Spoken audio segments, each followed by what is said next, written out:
Hello, everybody, and welcome to the second episode of the Fantasy Awash with Laura and Josh book club. And tonight we are with another contingent. We are joined by the lovely Evie because anytime someone says the spear cuts through water, Evie appears. And that's basically the rule of booktube, which I'm fine with. So that's all good. It's true. Right? I may or may not have threatened bodily harm on Laura and Josh. They didn't include me. So It's possible. So typically the way we've sort of started going about this, first and foremost, is we've given our rating in the beginning, and then we've given a little bit of context, and then we've got into our discussion. So what would you rate The Spear Cuts Through Water out of 5? I would go with I'm sort of between 3.5 and 4 out of 5. So I am the exact same. I would say, Evie, are you at a 19 out of 5? Yes. Yeah, it breaks that scale. No, I get it. So here's my thing. Like, I understand people not liking Simon Jimenez's works, and I seriously say you cannot like his works. You just have to recognize his brilliance. That's all I ask. That's all I ask. I feel like it's layered for me, the rating. So we'll get into it a little bit more that we talk about the book. But I think in part, the way that this was told to me for how to read it was problematic. Because like for me, being told don't think about it in detail for the first 60 or so pages doesn't work. That straight up does not work for me because I am over analytical and I will think about everything. So I feel like if someone had said to me before I started reading this, read this the way that you would read Gilgamesh or the Iliad or the Odyssey, I would have gone into this with different expectations. And I think my rating might be higher overall. Well, I was told the same thing. I kind of just threw that advice out of the window. Well, you and I are not the same person, so that's fine. Hi, Simon. Convince the tortoises tell Evie whenever someone talks about the Spear Cuts Through Water. I think that's probably pretty accurate. And a 4 out of 5 for Simon. That's great. I feel like the majority of the people that read it for book club were within the realm of 3.5 to 5. So no one had a really bad experience. I didn't see anyone that was arguing that this was a bad book. Yeah. Or maybe they did think it was a bad book and they knew I was in the chat, so they didn't want to enrage me. I feel like that wasn't the case. I feel like it probably would have been somewhat of a truth. But I think overall, a very different book. Oh, yeah. Yeah, I don't think I've ever read another book like it that isn't an epic. So I think because of that, it's probably closer to a 4. Well, I think that part of why because basically the biggest negative for me was that I didn't find the characters, or Kima and June being the characters I'm talking about, and what they were doing particularly interesting. I thought it was fine, but nothing great. And I didn't think that the characters themselves had great dialogue. And I found the dialogue sometimes a little iffy. However, when's the last time, especially with fantasy, a lot of fantasy I feel is paint by numbers, and it might masquerade as something different, but it's the same formula that a lot of authors follow. And this one was just something so different that I haven't read something like this in a very long time. And just the level of skill to interweave those stories, and just how different. I keep saying that same word, but it was the writing itself and the idea behind it was extremely unique and skillful. So if it was just a regular old story about June and Kima, it'd probably be like a 2.5 or 3 for me, but it's probably a 4 because of just how unique the presentation was. So before we get into the minutia of it all, non-spoilery, how would you describe said book to someone? Evie, you just basically tell people that you love it and they should read it. I feel like that's generally how it goes. It's true. But I will say, before we get into like how you would pitch this book, I do have a question for both of you. Well, especially you, Laura, because you mentioned about like if you had understood this as like more of like something like the Iliad or whatever, how to read it. Not to say that you retroactively change your rating, but like does that retroactively shift your experience with the text? Yes, it Okay. does. It really did for me, especially because, and this is something we'll get in more in the spoiler chat, but the performance aspect of this book is so inherently linked to epics, specifically Iliad and the Odyssey. Gilgamesh is a bit different in that it was actually written down, but it still was performed. They're all very performative. So I feel like that for me, as soon as that registered in my mind, I enjoyed the rest of the book significantly more than the first part because I went into it looking at it a perspective of almost being told an oral history rather than trying to read it like a book, if that makes sense. It was a very distinguishing thing where my brain actually disconnected and I went, okay, I'm not reading this anymore. I'm being told this. And for me, it was a much more enjoyable experience going at it from that way. Okay, that makes sense. Yeah, it's weird to explain without giving the context of background for the book, but we'll get into that in a few minutes. Yeah.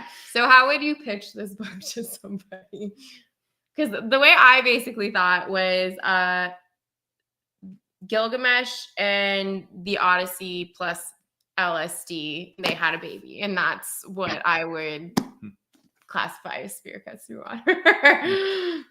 I would say you're reading a living witness to history and how the past has impacted and affected the present on the personal and the macro and micro scale. Hey, Matt, I think that's a bit more eloquent than my description. How would you describe it, Evie? Well, I mean, I would normally just describe just the plot. Like it's what it says on the back. It's a 5-day epic journey. Mm-hmm. But there's a obviously unique narrative structure with all three narrative types, first, second, and third person, all interwoven with one another. Mm-hmm. And I mean, I'd like to keep it as vague as possible and just let people experience it on their own, whether they like it or not. So that's fair. I think most people know this if they watch my channel regularly, that I go into almost all of my books blind. It is not a Watchmen shirt. Would you like to classify? Oh, no, it is a Find Yourself on SETI Alpha 5 shirt. So picture Ricardo Montalban really angry saying that. But I go into all of my reads for the most part blind. So this is actually one of the first times I wish that I wouldn't have done that and would have read the back blurb, because I feel like it might have prepared me a little bit better for what the journey was going to be. But now that we're talking about spoilers, so I had a few different theories when I started the book. A couple of them were sort of correct. The majority of them were not. Initially, my perspective on it was going to be that we have this grandmother and grandson, and she's telling him this history of what I assume was their family. And I thought that he was going to fall asleep and maybe he was going to wake up and be either June or Kima. So I thought that there was going to be a dream aspect part to this story, which there is with the inverted theater. So I was right on a very small percentage of my estimation for the book, and the rest of it I was pretty much inherently incorrect. The thing with the beginning of this book, for me, the weakest part of the book is before. So that I found that it before just took so long compared to the rest of the book for me. Like I really started to breeze through it once I hit day 2, and I really loved after. But before, and I'm not sure if it's because before is so inundated with second person that for me was why it felt the longest. And also you're not in the universe of the book right at the beginning. I mean, if you're going in blind, then it does take a little while to sort of just get in the groove of understanding what's going on. Understanding, like when you see italics, it's usually a soliloquy, right? That's being addressed to you, the reader / the crowd. Mm-hmm. I think once you kind of get into that, which after before and into day 1, once you hit that stride, I think it just reads a little easier. I actually really liked it being a dream sequence because it's one of those things for me that stories are so inherently important. And when you tell stories to young children, especially, like Josh hears this from me all the time. If we watch something before we go to bed, or if I'm reading something before I go to bed, I dream about it pretty regularly, an obnoxious amount, really. So this kind of makes sense to me that if it's in the context of, you know, these family members are being told these stories and then they're going to sleep, that they would dream about it and see it. Of course, it's more interactive than, you know, it's not just a dream, because they're not just spectators, they're participants in it. And at the end of day 4 anyway. So I actually didn't mind it. Yeah, I ended up liking the inverted theater quite a bit. And also I agree that dream sequences, I feel, can be really hit or miss depending on where the narrative is going. Especially when dream sequences, God forbid, you try to pull off a dream sequence as the actual reality and then say, oh, just kidding, readers, it's not. That's just exactly. That's just poor. Hey, Shad. So I think that was probably why Before was the weakest part of the book for me personally. How about you? For me, the narrative of, I mean, the primary story is June and Kima, and the narrative sort of waxed and waned with pacing. And I felt, I think it was day 4 when they're realizing that they can hear each other's thoughts. Yeah, day 4. And I kind of got that, and they just and it just kept going and going, and it wasn't really, to me at least, it wasn't developing the characters that much. So I felt like day 4 could have been significantly shorter. But other than that, I think that was the only part of the book I felt needed any kind of like real edits. I think everything else was, it's funny because of the days, for me, day 5 is my least favorite. Day 5 is I really don't love day 5. Day 3 was awesome. I love day 3. Day 3 is my favorite of the whole book. Day 3 is my favorite part of the whole book. And I think that it's because that's the part where we really get the most of the mythos coming in. We get the mythology of the mother and why she needs to go to the story, taking perspective. Yeah, exactly. And I love how action-packed too, nonstop. Like it is. And that's the thing. I feel like because the Before is so long, that when you finally get to that pinpoint on day 3, that the action feels earned. It's not just gratuitous. Like, it's been a build to this thing, even though there's been a semblance of violence earlier on when you meet the terrors and things like that. But this is the first time it's actively affecting one of the main characters in a very specific way. And I really love day 3. But for me, my issue with day 5 is I found that the pacing was off for day 5. So I kind of wish that it would have been Lubu at the end, and we can still have the first terror kind of have his first thing. Then we have the third terror and then Lubu. Even though if it's the first terror and Lubu at the end still, like, I don't know. I just felt like it was kind of a letdown for me with the third terror. I just wasn't as interested in him as I was. I love the first terror. I think he's hilarious. And I really liked that even though he is such a piece of shit, that he loves June so much. Like, that was such an interesting dynamic for me, where you're looking at him from the audience perspective and you say, there's no way I want to root for this person because they do terrible and horrific things. And then when you look at it from June and you go, he's a father who loves his son. And even though his son doesn't love him back because he recognizes all the terrible things that his father has done, it was just so layered. So I really, really liked that. And I didn't feel like I got any of that layering with the third terror as much. So you didn't like the third terror's backstory? I didn't. No. Sorry. Oh god, it's fine. Matt, I agree with what you said. I feel that the story itself was fine, but the vehicle into which it is told to us is spectacular. That's the thing. If it wasn't told in this way, and that's what's so interesting about it too, because when you're in the Before, it seems really grating almost at first for me. And by the time you get to day 3 and I'm like, oh, like, this is why it's being told to me this way.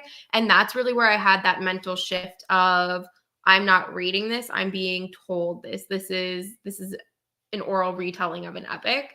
And that to me really altered my perspective and made me enjoy it so much more. I liked the world of the old country and the story of the moon a lot. It is an amazing world, but I was often bored by Kima and June. Josh is right about pacing issues, in my opinion. Yeah, I get it. I think that the world itself is very interesting, and we get a lot of that on day one. Like it's a lot of world information. Day 1 and day 3, I think, were 2 biggies for you. The world building. Yeah, I would agree with that. I would say for the before section, like, in addition to getting, like, establishing that narrative perspective, preparing you for the subsequent days, obviously, of someone telling you a story, it also sets up that world so that you're not quite thrown in, but you're also not. Yeah.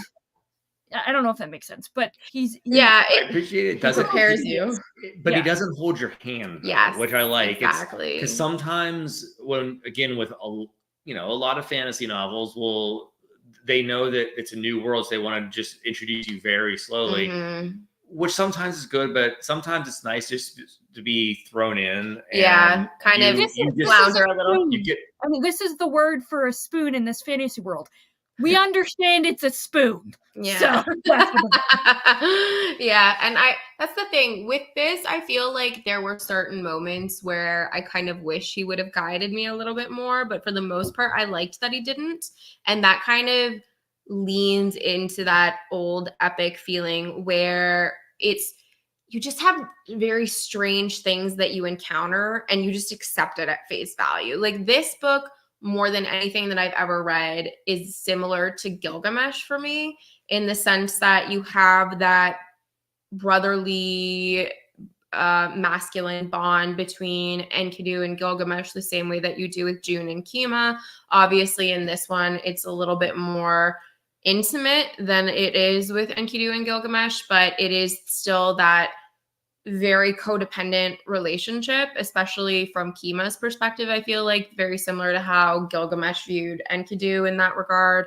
There's the animalistic traits that have been applied to humans, like that's very akin to Gilgamesh. Like the bull of heaven is something that is from Gilgamesh, and here we have the tortoises, which Josh thought were like the internet, which I think is pretty accurate. Wait, what? You at one point said you thought they were like the internet. I said they're like interconnected. Well, yeah, like you said the internet, but that's fine. Okay. I think they're kind of like the internet, honestly. They're IMing each other all the time. Well, it's basically what it sounded like. But you have all these different things like the peacocks and the tortoises and the birds and all that stuff. Like the monkeys. There's just so much animalistic attributes and physicality in the descriptions that it just was very reminiscent of Gilgamesh for me in that way. And I actually found myself really enjoying those parallels and comparisons because I really love Gilgamesh.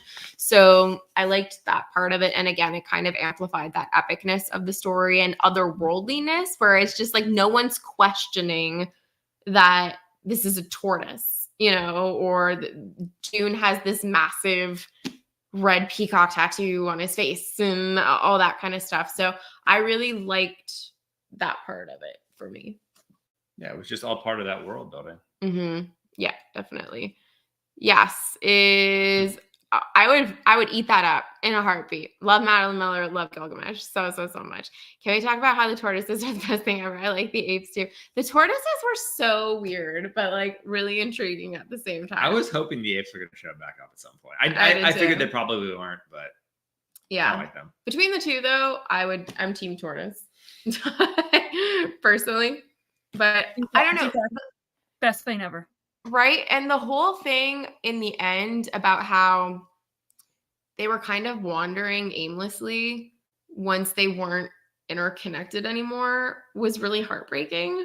But simultaneously, it was like, while they were interconnected, I pitied them because I kept thinking, that is so exhausting. And this is something that actually I found in the book that was problematic for me in the Greek chorus aspect of the book, that at certain points in the book, it almost felt too loud. There were just too many voices from the different characters that were in the scene that were passerbys that we were never going to see again. And I understand the intentionality of them being there, but I found that for me at certain points, it removed my connectedness to June and Kima because it was so many interruptions of observations from the chorus. I disagree. I actually kind of liked having that, which I feel also hints a little bit at what happened to June and Kima later when they start hearing each other's voices. It kind of puts you sort of in that position earlier, where it's just you glean little bits of information. Some of it's world building, some of it is completely based or solely focused on that character. But I like that it kind of just, a sentence or two here and there of some randos thoughts. Yeah. I liked it. I liked it at points. I just felt like there were a couple of scenes where there was like 6 or so chorus members, and it was like boom, boom, boom, boom, boom, boom. And at one point, I just thought, I just want there to be my thought and June and Kima, and that's all I want. And it actually made me really sympathetic to the turtles, because I was like, these people have information coming in all the time, and then when it's severed, that must be so devastating, in that it's all you've ever known, that connectedness to people, and then it's just gone. And what happens when that's gone? You kind of just wander, not like you think you're going to this place, but you don't really know. And it was sad. Yeah. And alternatively, poor little Defect. Yeah. Thinking he's finally gotten a message through from his mother. Yeah. And it's Luubu. And it's so devastating. He's so excited that, I finally got a message. He's bugling and all that stuff. And it's false. It is. It's so heartbreaking. It is heartbreaking. I loved Defect, honestly. I really liked all of the tortoises. But I felt very, very sad by that. But speaking of Lubu, so best character in the book. Best character? I thought Lubu was very entertaining. I love the first terror more than I like Lubu personally, but I mean, hey, hopefully some tortoises made it into Defect's River. I hope so. So in terms of Lubu, what did you like about Lubu? Well, I just liked how bad he was. Yeah, but it was a weird situation where he was a bad guy that was just bad.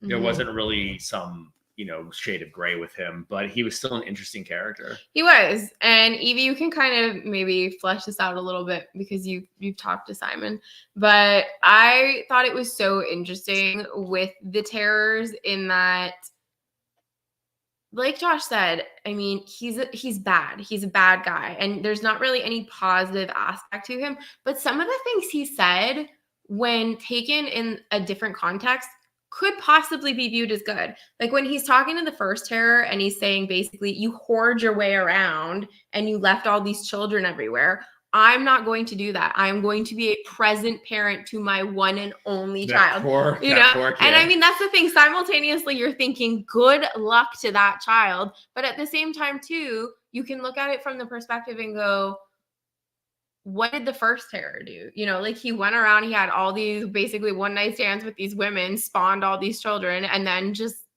was an abandoning father, except for like a few people. But it's argument. He actually didn't abandon. He brought them all into his. Those are the people. That's all of them, right? Yeah, but I assumed that those were like his favorite children. That was my assumption. I don't think it's explicitly said either way, but I assumed that they were all of his children. So before we get back to Lubu, so when Lubu told him to kill all of his children after he got his head, Frankenstein back onto his body. Back on, I love that scene. When he had to he was ordered to kill all his kids, that is also heartbreaking. It was awful. To your point, all the terrors. You can argue the third one as well, but for me, all the terrors, the first and second terrors, have redeeming qualities. They're all awful, it's a really dark world and dark characters, but Luubu is the one that you could argue that maybe the painting is the one nice thing about him. Right. So, he also, he was very good to the middle child of the dancers. He's right. The middle child could be ignored. So let's give her 7 hours in the sun and force her to dance over and over. Over and over and over and over and over. Reading that I always get sympathy pains, and I'm like, how do I have sympathy pains just reading something? Oh my God. So I really loved the beginning of the third day, like I said, because I loved the perspective shift that we're finally getting the goddess's voice, because up until this point, it's been predominantly narrator, and we've been getting to know June and Kima a little bit more over day 1 and day 2. And then day 3 comes along, and all of a sudden now it's goddess. And I thought, yes, this is what I've been waiting for. This is the mythology. This is the God connection. I'm super excited. And I was so intrigued at that part of the book because she is speaking to the audience in the inverted theater, it felt like. And at that point, I kept going, okay, who are these people in the inverted theater? And that was when my brain would not stop. I kept thinking at that point that they were possibly the spirits of deceased gods that had been eaten.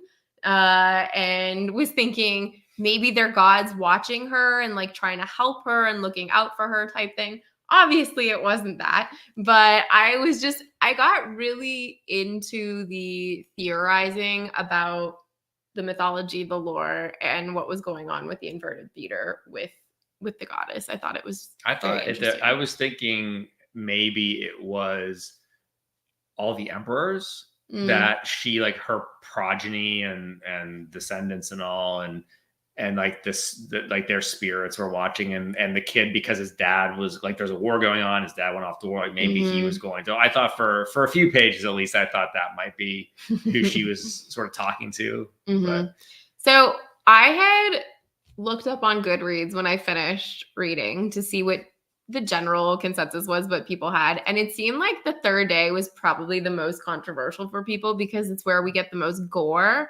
And a lot of people really didn't like it. Like, really didn't like it. I could probably pinpoint specifically the gore. It's the cannibalism. Yeah, it's the cannibalism. So when you say that out loud, it doesn't sound too great. Like, there's cannibalism in a book. Fine.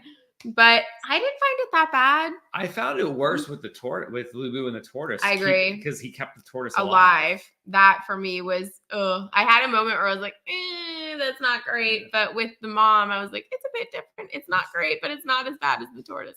So, yeah. Him just eating her finger. Oh, it's so gross.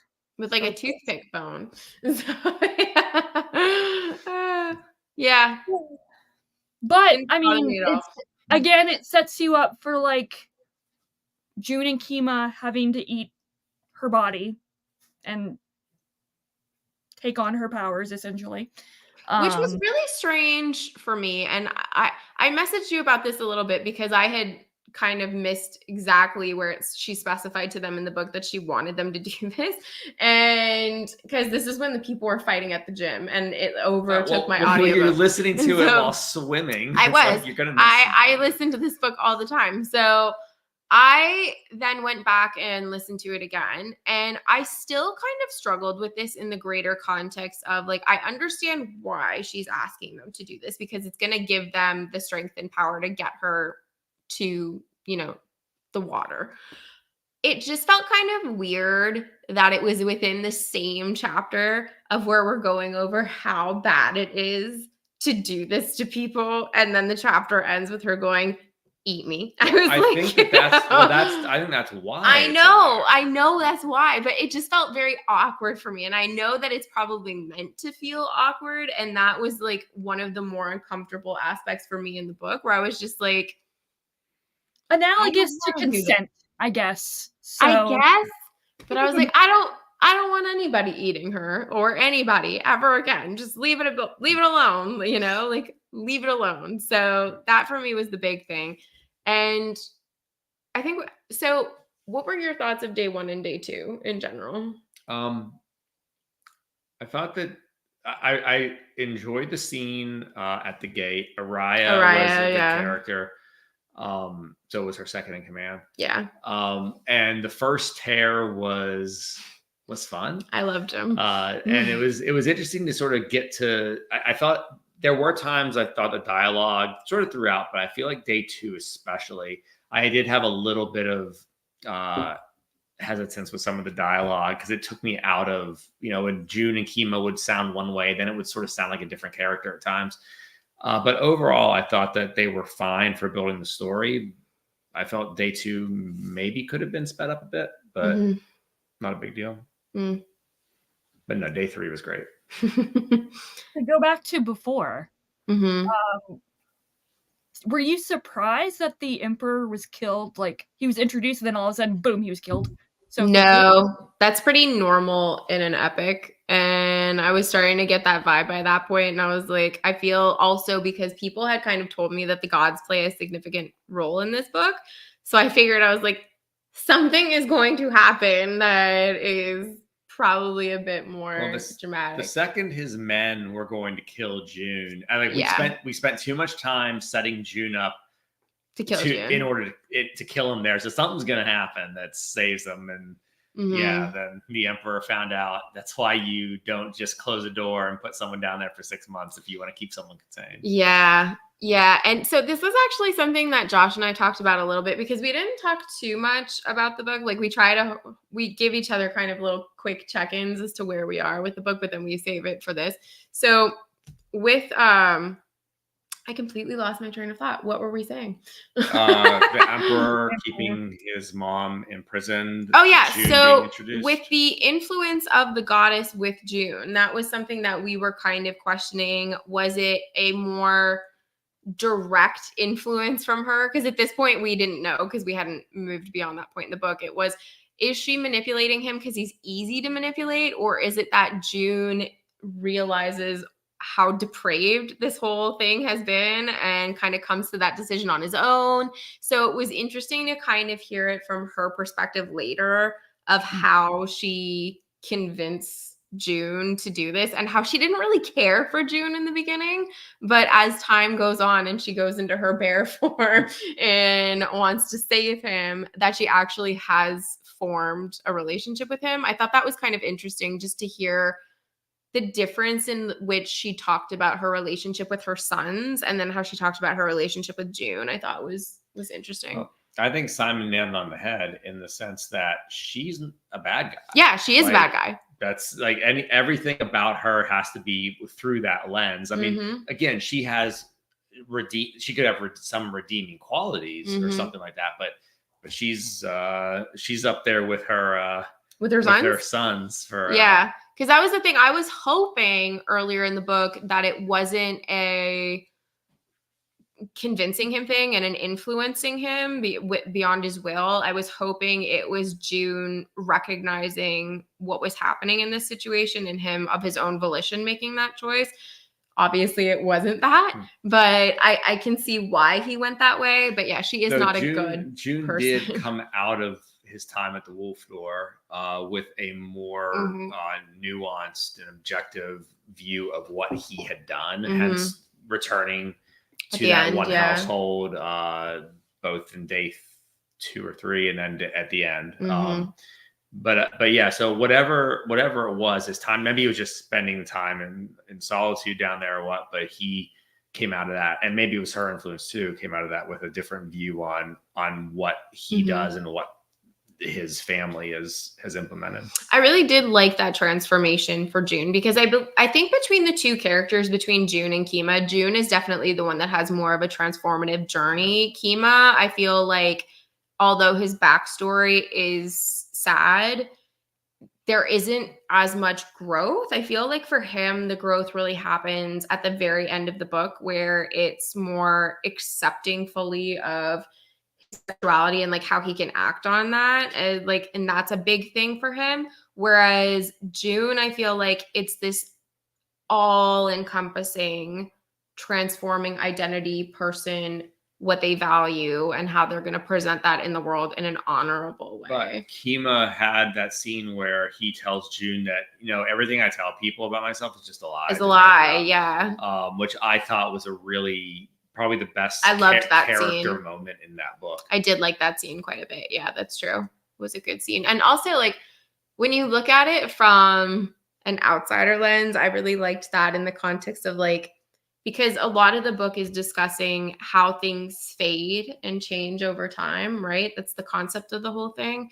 And how for the Dewari tribe, it's a tribe that did exist at some point, but it is lost to time, basically. And like Kima in his own way has kind of kept them alive and has given them this renowned in his own little way. And I thought that was kind of interesting. Well, look at with After, when it goes into how Shan's rulership is viewed, and she's like a footnote that like, oh, she ruled for a little while and she's killed and was okay. And then like they said, like, but the most generous of authors now will also mention that she inherited a shit show.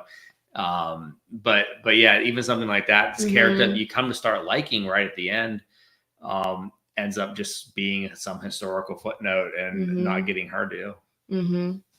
I will say that in regards to Kima, this is something that I am still struggling with, is that he talks about like, oh, he constantly talks about how he's rejected and because he's got one arm and he's being othered and stuff like that. Yeah. And then at the end, he rejects the third terror. Like, it's just that's another heartbreaking aspect of the third terror for me, is like this poor terror just wants to be loved, wants to be included, wants to play / duel. Yeah. And he's being rejected. This poor thing. And Kima's just perpetuating the, dare I say, evils that he's experienced, so he's not breaking that cycle. So I totally agree that June of the two has the most like transformative experience or arc throughout the book. I did like I did very much enjoy that Kima understood June's promise to that one character to go back and didn't try to change minds or anything like that. It's like, okay, I'll go with you wherever to whatever happens. So I did appreciate that, though. That's interesting that you view Kima that way in the end, because I definitely don't view him that way. And I feel like it's more so from the context of looking at who they were before. And even though the third terror obviously didn't have the most idealistic upbringing, he's done terrible things. Whereas like keeping all those people in the dungeons and stuff and like, well, yes, but his worldview is so narrowed by how he was raised, right? That he doesn't. I thought he didn't really understand quite what the situation was. I think to a point.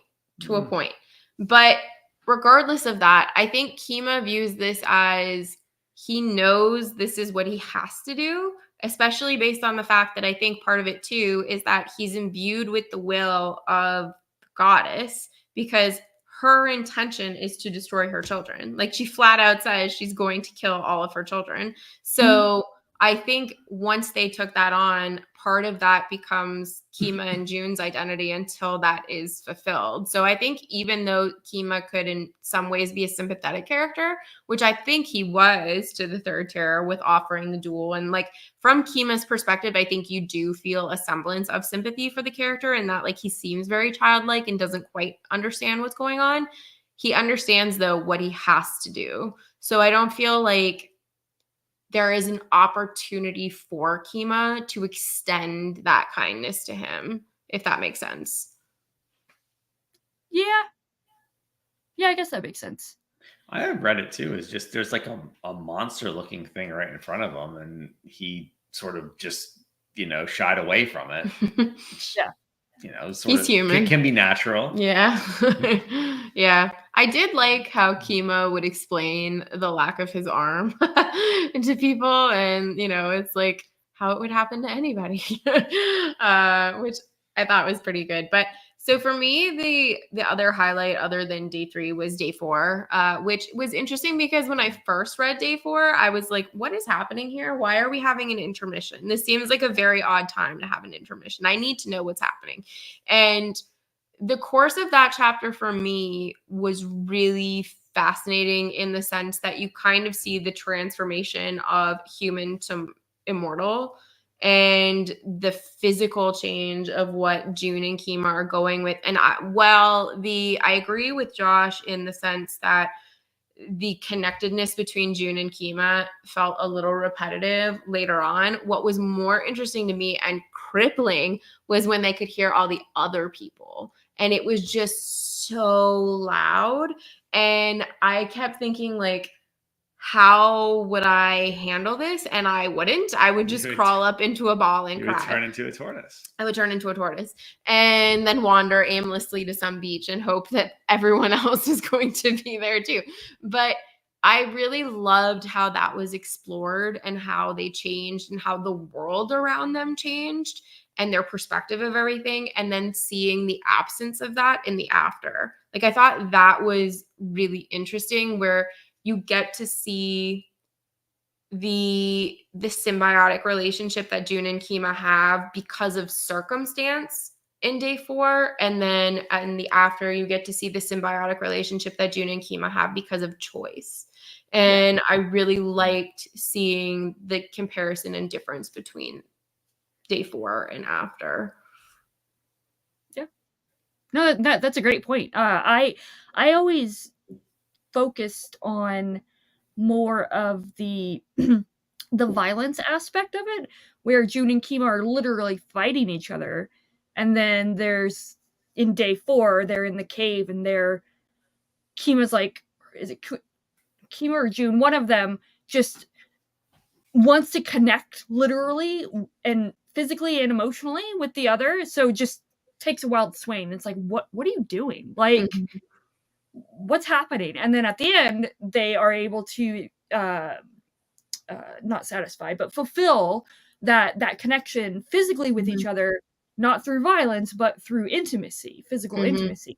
And I think that's just it. I love the way Jimenez did that. But that's a great point of, like, through circumstance and kind of being forced upon them, and then through lack of these kind of all-consuming powers. Yeah. And with the absence of it, they still choose. Yeah, hey, they choose it. Yeah. Yeah, that for me was really poignant. And it's funny because when I got to the point in the book where it says, but this is a love story, that specific line really stuck out to me, because there was a movie years and years ago called 500 Days of Summer. And I love that movie so much. And it's presented as a rom-com, but the very beginning of the movie starts with saying, this is not a love story. And this was kind of the inversion of that, where you had a whole book and then comes the line of, but this is a love story. And I was like, that's really interesting when you look at it kind of retroactively, as opposed to it being told to you at the beginning. So well, I mean, like that. It kind of is said at the beginning of, like, this is a love story to its It is, but it's like, Lola tells them. But that's the thing. I feel like the way that it's told at the beginning can be viewed from different lenses, where it can be viewed of, like, this is the love of a country that I'm sharing with you. This is the love of our stories, of our heritage, like that type of thing. Whereas at the end, I feel like it is a love story between two people. It evolves and changes throughout the book for me.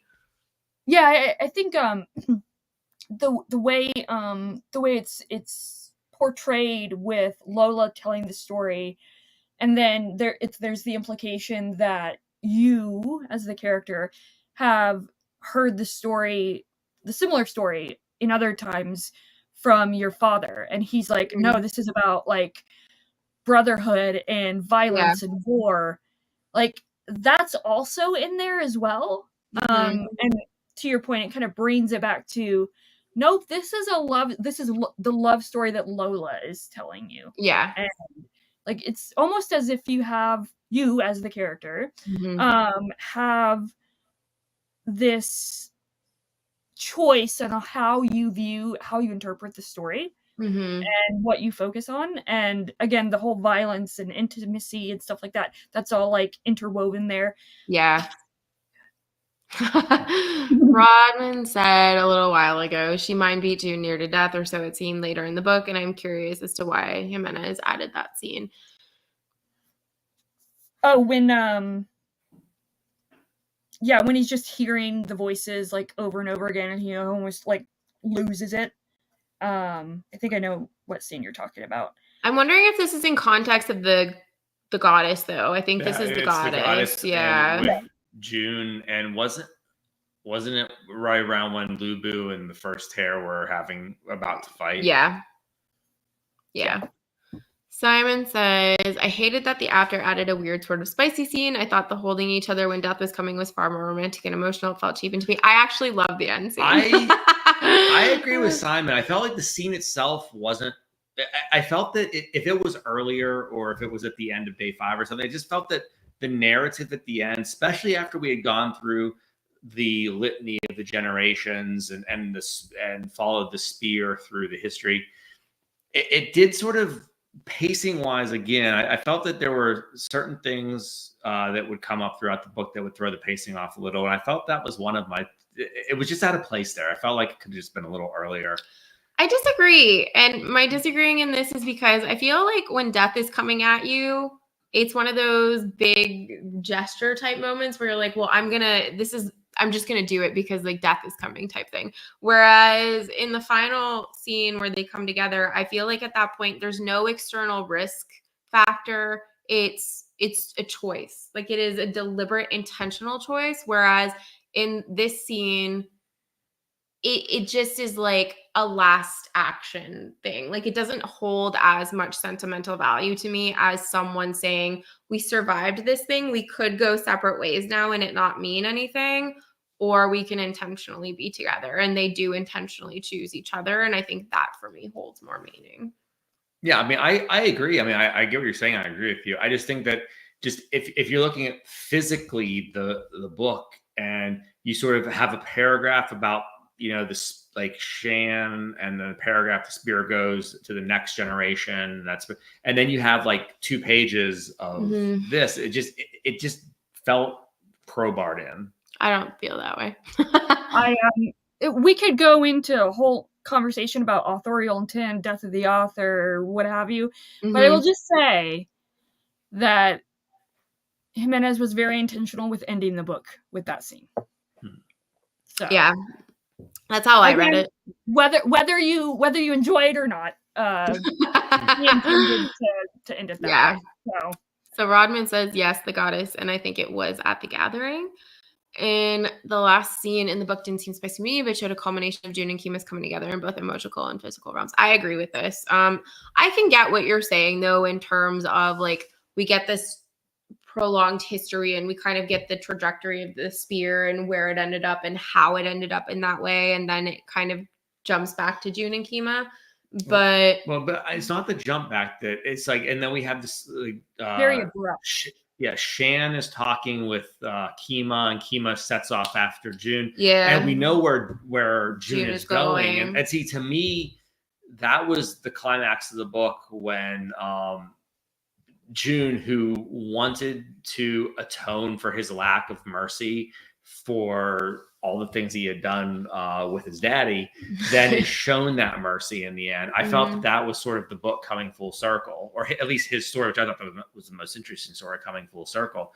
And I just felt that as we're going towards that, we have a clear line, and that scene it was just too long for me. If it was earlier, or if it was something that it could have been explicit, just shorter, I felt that would have just, I don't mind the scene being in there. I just think that it messed with the pacing a little bit. I actually really loved it.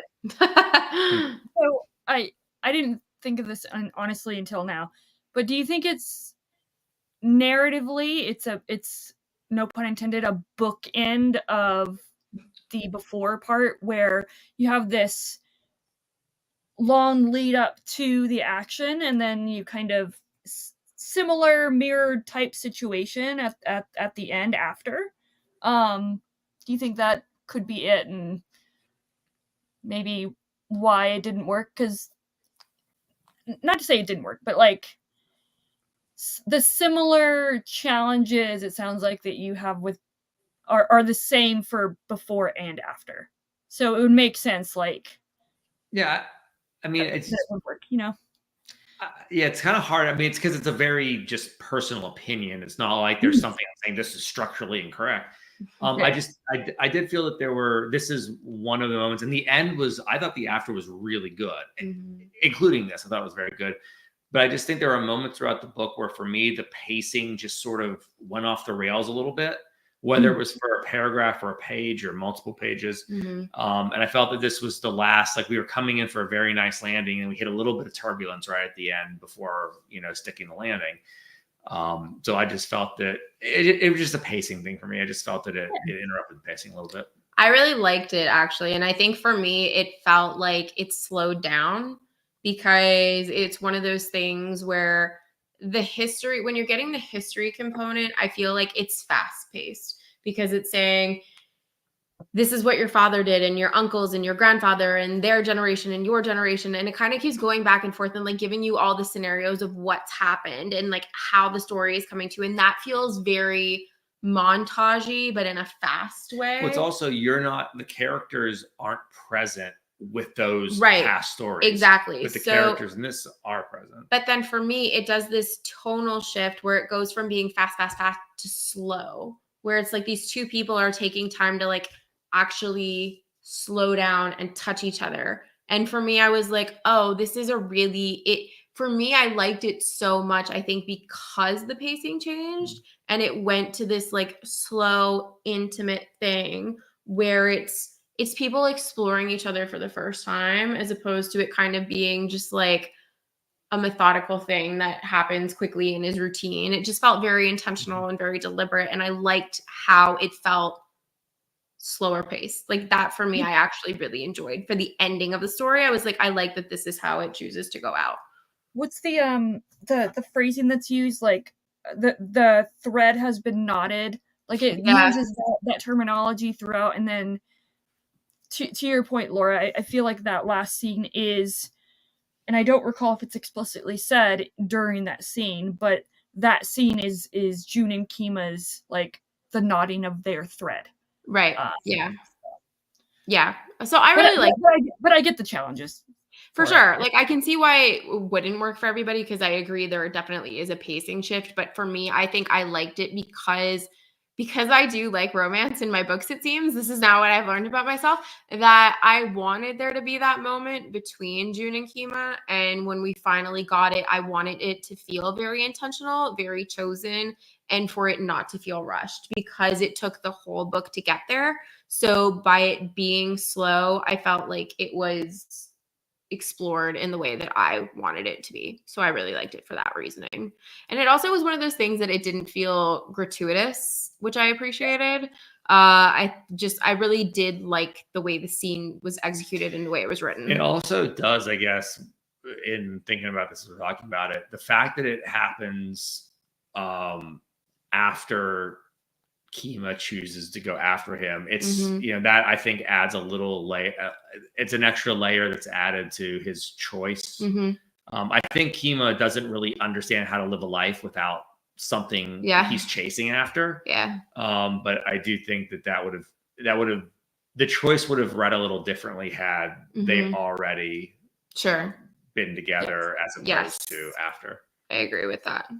To your point about gratuitous, whatever. Considering how violent this book has been with,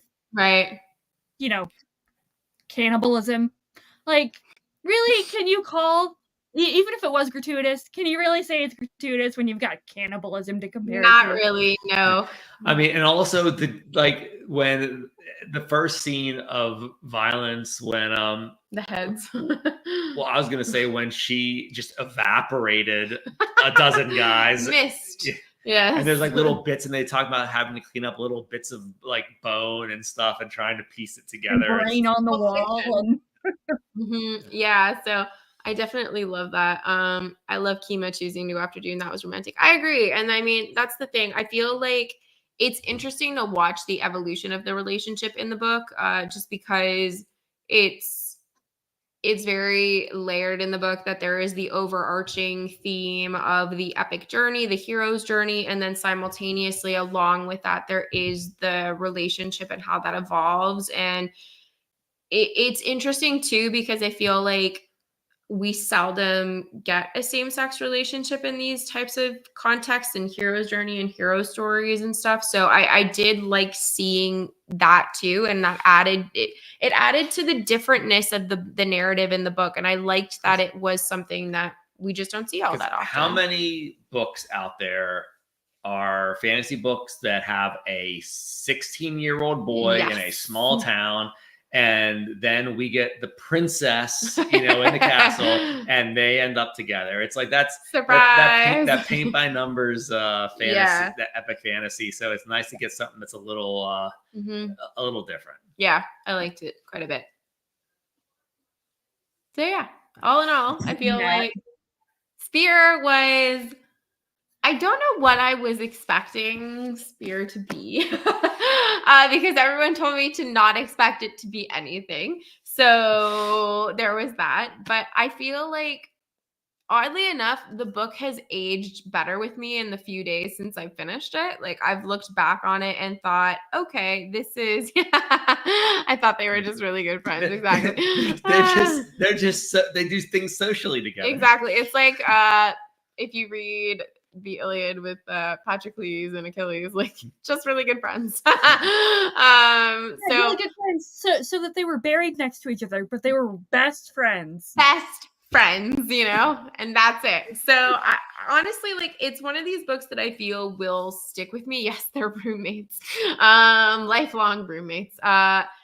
It will stick with me for a multitude of reasons. I felt like when I was reading it initially that the altering of the person as first, second, and third person was really off-putting, but by the end of it, I really appreciated it, and I understood why those tenses and choices were being made. It was just a really weird book, but I ended up enjoying it. It's hard to have a book you read that really is different than pretty much anything you've ever read. There's a few, like I think like Piranesi, I haven't read it yet, but I know you said that. This one. Yes.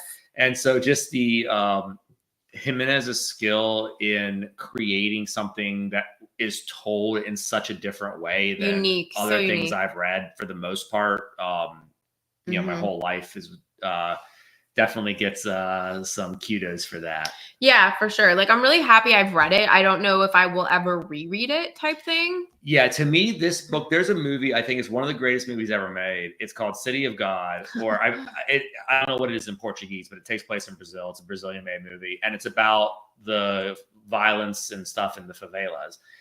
I thought it was an amazing movie, and I will never in my life watch it again, because it's one of those where it's one time and it makes you think, and it sticks with you. Yeah. And that's that. And I mean, this isn't quite the same thing as life in a favela, but yeah, it's one of those where it's almost like I don't know if I want to risk lessening like the singularity of it by reading it again. But of course, I just finished it today, so I was, I was taking my time, and then realized I was taking my time a little too much, so I had to read the last 100 pages in the last few days. But Matt, send this to me in Discord, please, if you can, so I don't forget. I will say, or I will add that I wouldn't recommend this for, like, obviously a new to fantasy reader. But at the same time, I appreciate that while he's doing something purposely defined, like typical fantasy genre rules, tropes, whatever, that it's still accessible, even though it's challenging to get through with the perspectives and stuff like that. It's not, there's no pretense to it, at least in my reading of it. Of course, I have my biases, but it doesn't feel pretentious. So I appreciate that. Yeah, it definitely reads pretentious the first little bit, I feel like. But then once you understand what's going on, you're like, not so much. It reads, I forget the name of the guy, and rightfully so, who wrote Thomas Covenant series. But this book reminded me at the beginning, it reminded me of, I'm the author. I'm going to show you, the reader, how much smarter than I am than you are.